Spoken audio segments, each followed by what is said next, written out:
ඉතින් අද video review කරන්නේ මේ Itel brand එකේ A50C කියන මෙන්න මේ ස්මාර්ට්ෆෝන් එක. ඉතින් ආ සාමාන්‍ය රුපියල් 20000ට වඩා අඩුවෙන් වෙළඳ පොලේ ෆෝන් එකක් හොයනවා නම් මෙන්න මේ ෆෝන් එක high recommend කරන්න පුළුවන්. ඉතින් අද වීඩියෝ මේකේ රිවිව් වීඩියෝ එක තමයි අරන් ආවලා තියෙන්නේ. එහෙනම් වීඩියෝ එකට යන අපේ Rishi technical YouTube channel subscribe නැත්නම් subscribe කරලා bell icon එකත් all කරලා අපි යමු අද වීඩියෝ එකට.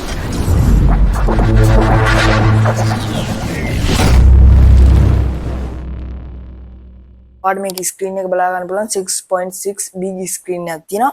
ඒ වගේම මේකේ හදලා තියෙන මැටීරියල් එක ගත්තොත් dynamic bar තමයි මේකට use කරලා තියෙන්නේ. මේකේ RAM එක ගත්තොත් 2GB RAM එක තමයි තියෙන්නේ. ඔයාලට මේක 2GB SD card එකක් දාලා 4GB කරගන්න පුළුවන්. ඉතින් මේකේ ROM එක 32ක් තමයි තියෙන්නේ. 32GB ROM එකක් තියෙනවා. ඉතින් ඊට පස්සේ මෙන්න මේ වගේ තමයි අපේ ස්මාර්ට්ෆෝන් එක.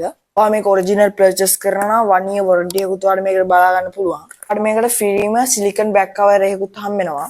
ඉතින් අපි දැන් ওই ටික තමයි මේකේ ෆීචර්ස්. අපි දැන් ෆෝන් එකේ ඩිසයින් එක සහ බෑක් කවර් ගැන බලමු. ඔයාලට මෙන්න මේ වගේ බ්ලැක් කලර් තමයි ඔයාලට මේකේ බෑක් කවර් එක බලා ගන්න පුළුවන්. මේක ඔරිජිනල් සිලිකන් නම් නෙමෙයි. හැබැයි සාමාන්‍ය හොඳ ක්වොලිටි එකක් මේකේ බලා ගන්න පුළුවන්.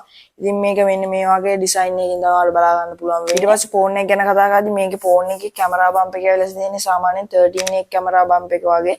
ඒ තරම් පොඩි නැතුණාට මේක ඔයාලට බලා ගන්න පුළුවන්. කැමරාස් දෙකක් නෙමෙයි මේක කැමරා එකයි ඉම්ප්‍රූව්ඩ් වෙන්නේ. ඒ වුණාට මේකේ fingerprint sensor එක ඇවිල්ලා තියෙන කැමරා බම්ප් එකක් වගේ. ඊට පස්සේ ඔයාලට මෙතන AI flash එක සහ flash light එක බලා ගන්න පුළුවන් වෙනවා. ඉතින් back එකේ වෙනම ලස්සන කැමරා බම්ප් එක හදලා තියෙනවා මේ Itel A50C ෆෝන් එකේ. ඉතින් මේ ෆෝන් එක දැන් මම අරගෙන සාමාන්‍ය මාස 10කට විතර ළඟයි. ඉතින් ෆෝන් එකේ back panel එක ඔයාලට බලා ගන්න පුළුවන් වෙනවා. බටන් සහ ports පැත්තට આવත් ඔයාලට මෙතන power button එක සහ volume up and down buttons සහ යටට આવත් speaker එකයි charging port එකයි 3.5mm headphone jack එකයි mic එකයි මෙතන improved වෙලා තියෙනවා. මේ පැත්තට ආවට පස්සේ ඔයාලට sim remove tool එක බලා ගන්න පුළුවන් වෙනවා. ඔයාලට මේක maximum 2GB SD card එක සහ sims දෙකක් upload කරන්න පුළුවන්. උඩට આવොත් නම් කිසිම දෙයක් ඔයාලට බලා ගන්න පුළුවන් වෙන්නේ නැහැ. මේ තියෙන dynamic bar එක මේ phone එකේ වටේට තියෙන මේ dynamic bar එක.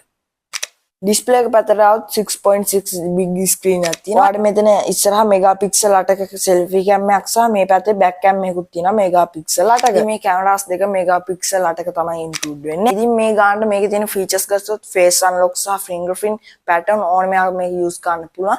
ඒ වගේම මේ camera quality එකත් සැලකිය යුතු quality එකක් තියෙනවා.